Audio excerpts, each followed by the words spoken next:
cara membedakan anjing yang masih kecil dan anjing yang sudah dewasa? Kalau anjing udah dewasa katanya pipisnya kakinya diangkat satu.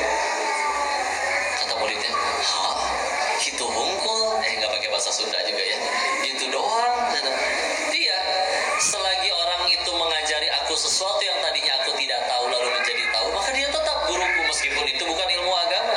Setiap orang adalah guru, setiap kejadian adalah pelajaran, dan juga setiap tempat adalah kelas bagi beliau. Insya Allah ya. Segitu teh Imam Syafi'i ya. Maka mari kita melihat bagaimana orang-orang soleh terdahulu mereka menyikapi setiap apapun yang terjadi ya.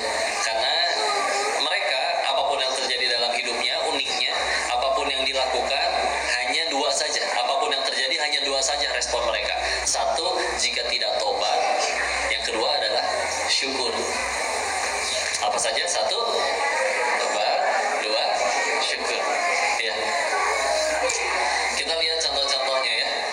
Seperti misalkan dari yang dikasih anak dulu deh. Karena biasanya orang kenal Allah tuh ada dua gerbangnya. Ada lewat gerbang tobat, ada lewat gerbang syukur. Biasanya orang gerbang syukur suka kebablasan ya. Mungkin ada yang pernah ngelihat orang baru gajian malah ambekan. Kenapa cuma segini? Ya. Sedangkan di luar sana ada orang yang pengen punya gaji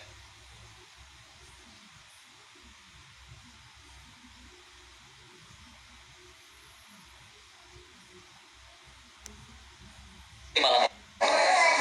Kenapa ngambek? Ya mungkin karena cuma lewat doang, harus lega langsung bayar Shopee Pay ya dan yang lain-lain. Tapi kan belanjanya.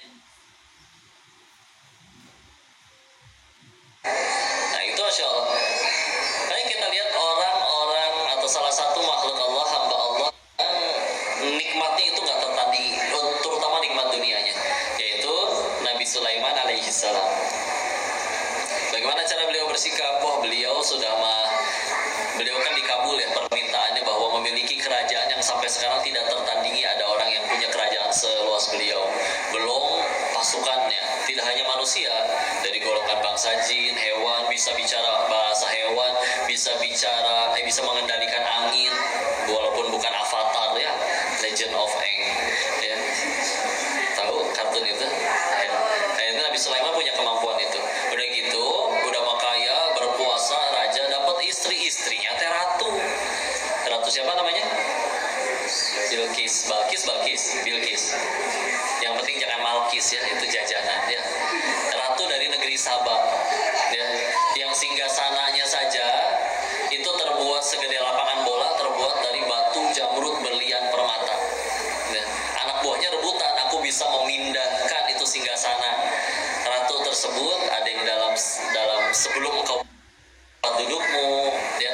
Lalu orang yang diberi kitab oleh Allah, diberi ilmu dari kitab, salah satu anak buahnya Raja Sulaiman, Nabi Sulaiman alaihissalam, bahkan bisa memindahkannya sebelum engkau selesai mengedipkan mata. Pokoknya dunianya berkelebihan. Tapi dengan nikmat sebanyak itu, apa doa beliau? Di Quran yang masih sama, di Quran surat ke-27, surat An-Naml ya, artinya semut, di ayat ke-19-nya. Rabbi auzi'ani an ashkura ni'mataka allati an'amta 'alayya wa 'ala walidayya al-ayat. Pas dibaca artinya teh Masya Allah, ya Allah wahai Tuhanku, ilhamkan aku, rezekikan aku untuk bisa mensyukuri nikmat.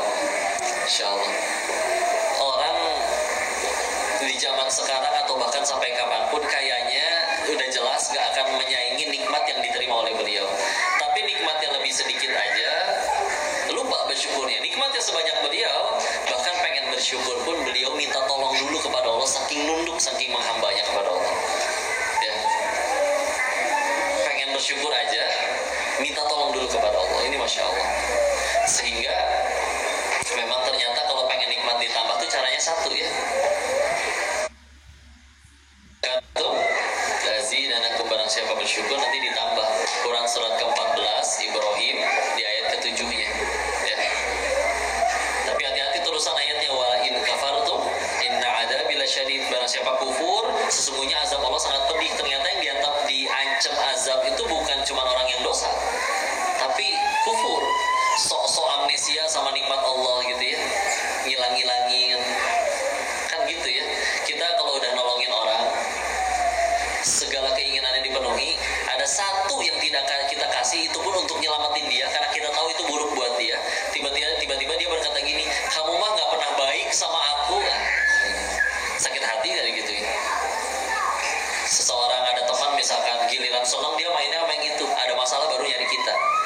jiwa julid kita kan bergejolak gitu ya. Tapi masya Allah ya.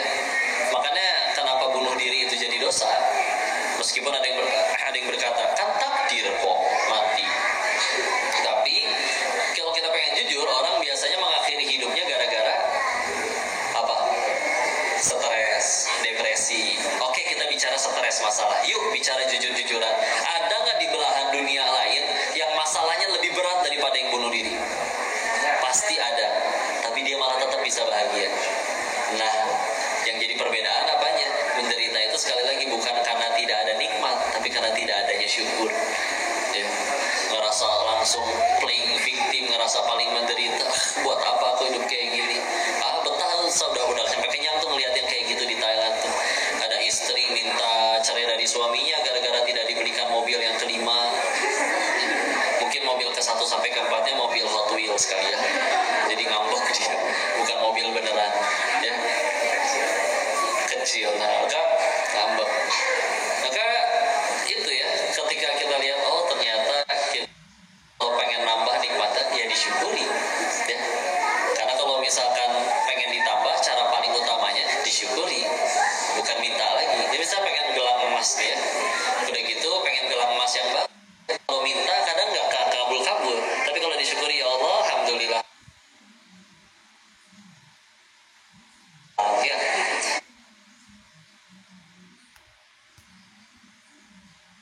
Di hati ya, bukan udah punya nominal banyak hatinya miskin, ketemu siapapun kan diduitin aja, bos tender bos, minta bos, bagi jatah bos, padahal duit udah banyak ya. Karena kalau kurang ngambil dari punya orang ya, korup dan yang lain-lain. Tapi kalau misalkan hatinya yang udah kaya, cukup hanya Allah di hatinya, sampai gimana juga nggak mau minta ke makhluk ya. Haram banyak bagi beliau yang sampai mengharamkan bagi dirinya untuk sampai menghibah kepada makhluk. Cukup ya terus tapi hatinya. Dan setinggi apapun jabatannya, sebanyak apapun uangnya, tangan di bawah turun Pak Iza beneran ya. Dandanan Nancy Spanlente keren, tapi datang-datang ketemu bos tender bos, tetap ya tangan di bawah ya. Gitu ya, dikasih nikmat banyak terus menghamba kepada Allah. Yang keren lagi ya, terakhir adalah juga hamba-hamba Allah yang diuji apa masalah apapun selain syukur, maka satu lagi tadi tobat ya. Banyak sekali berdoa-doa di dalam Al-Quran itu kan tobatnya para nabi ya. Nabi Adam diusir dari surga gara-gara satu dosa. Berapa? Satu. Kita cita-cita ke surga, apa dosanya cuma satu? Tapi kadang PDW kita makan udah ngaji kok, kan udah puasa, kan udah tahajud setahun sekali mumpung mabit ya. Masya Allah, Masya Allah. Hati-hati. Imam Al-Ghazali dalam kitabnya Ihya Ulumuddin, beliau di situ pernah sampai mengingatkan, bagi beliau ya salah satu dosa yang paling tidak terasa dan bagi beliau itu besar adalah merasa diri ini sudah aman dari azab Allah. Gara-gara diberi waswas oleh syaitan, kan kita udah begini, kan kita udah begitu. Pertanyaannya, yakin gitu diterima? Sok tadi yang udah sholat asar, siapa yang yakin tadi sholat asarnya diterima kok Allah? Allahu a'lam, nggak tahu. Nggak usah asar tadi lah. Siapa yang yakin jawab dari kalian? Tunjukkan satu aja yang mana yang pasti diterima oleh Allah. Nggak tahu juga. Ya. Makanya nggak ada yang berani kepedean. Sampai anak-anak terdahulu, Masya Allah.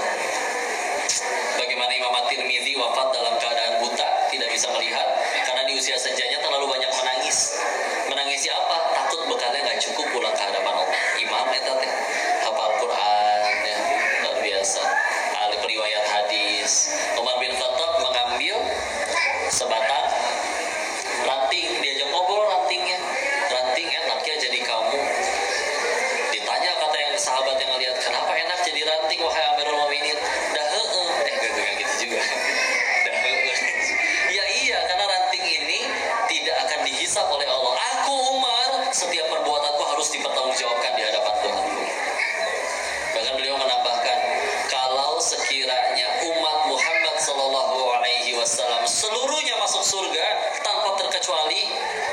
hanya satu orang saja, aku yakin pasti aku si satu orang yang gagal ke surga tersebut.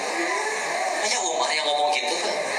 Orang yang disebutkan oleh Nabi kalau beliau bukan Nabi terakhir, harus ada Nabi lagi setelah beliau, orangnya pasti Umar. Tapi ngerasa segitu kecilnya gitu di hadapan orang. Boro-boro mencaci ngehina orang gak akan berani. Ya, karena mereka sibuknya bukan dengan apa yang orang tahu, tapi apa yang Allah tahu tentang dirinya. Dan kita mah kadang ketipu topeng ya, gara-gara kemana-mana dipanggilnya kiai, ustaz dan yang lain-lain ya, menganggap diri kita sebagus itu.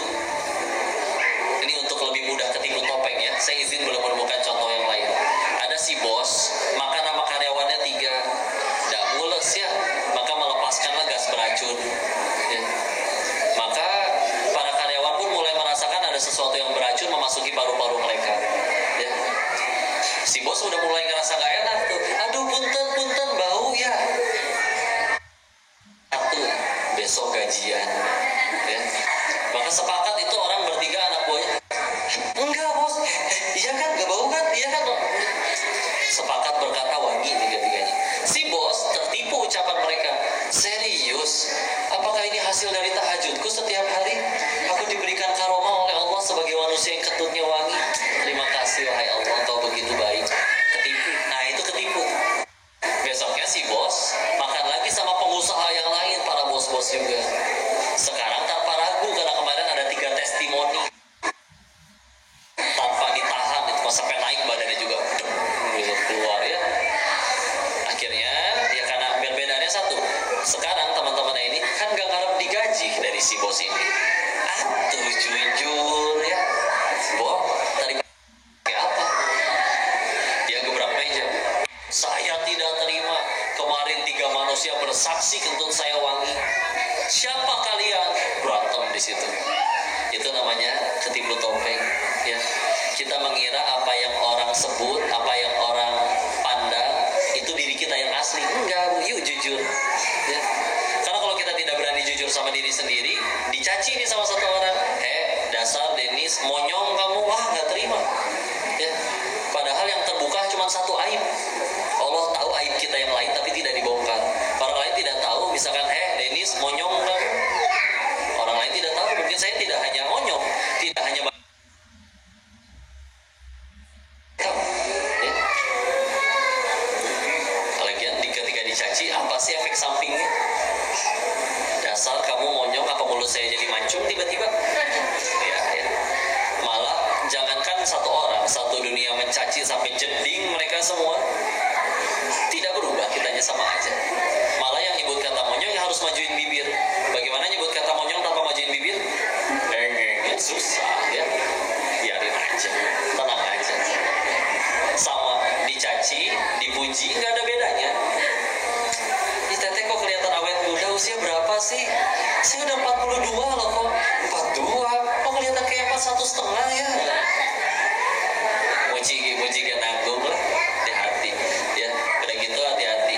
Habis gelap terbitlah terang, habis memuji terbitlah minjem uang biasanya ya. Hati-hati. Enggak lah udah ya. Tapi kita lihat orang saleh terdahulu, mereka berani atau berpikir tidak berani berpikir bahwa dirinya lebih mulia di sisi Allah. Karena berasa soleh itu salah. Berasa salah itu bisa jadi dia orang yang soleh ya. Maka bagaimana sih doanya Nabi Adam ketika diusir? Kita tahu di Quran surat ke-7, surat Al-A'raf ayat 23-nya pasti hafal semuanya. Rabbana zalamna anfusana wa illam taghfir lana wa tarhamna lanakunanna minal khasirin ya. Wahai Tuhan kami, sesungguhnya kami yang zalim. Udah weh, gak usah ngaku-ngaku.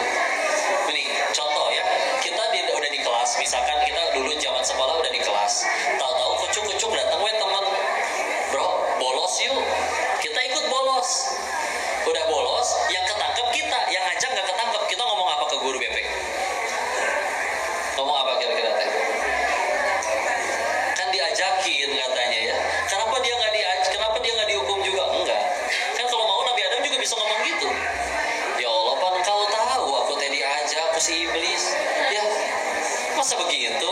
Masa aku doakan sampai dihukum? Kau tahu tadi aku tadinya nggak mau. Enggak, tuh nggak nyalain siapa-siapa.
dari tanah suci, dari keluar dari Masjidil Haram, melihat begitu indah, tanah begitu lapang, luas ya.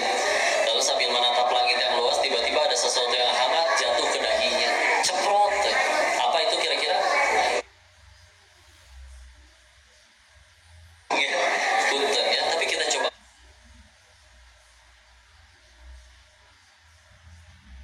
Lalu sholat tobat, keluar, teman-temannya nungguin. Saat tadi keluar bareng, kenapa telat? Iya, tadi saya kena yang burung, jadi masuk lagi ke dalam sholat tobat. Kenapa kena yang burung sholat tobat? Nah ini dia ngejelasin. Sholat itu ditinggalnya orang segini gitu, jidat saya segede gini. Dikira bisa tepat di sini simetris, itu kebetulan enggak. Lebih repot kalau ngomongnya sama ahli fisika. Dihitung itu sudut kemiringan, kecepatan angin, kelembapan udara. Ya. Apa yang lebih rumit lagi? Tingkat kemulusan si burung. Bisa-bisanya mulus pas lagi ngelihat si ibu. Ya. Nyampe, cepret tuh. Mau ngapain? Nyalahin burung. Dasar burung kurang ajar, ngerti. Ya. Burungnya gak ngerti bahasa Indonesia. Ya. Bismillah, ambil ke dalam sholat tobat. Gak mungkin yang pilih saya kalau misalkan bukan tanpa suatu alasan. Jadi sibuknya gimana caranya dari setiap kejadian jadi tambah dekat kepada Allah. Udah gitu ya. Kok saya gajian, yang dipikirin berarti gimana caranya gara-gara gajian ini jadi tambah dekat kepada Allah.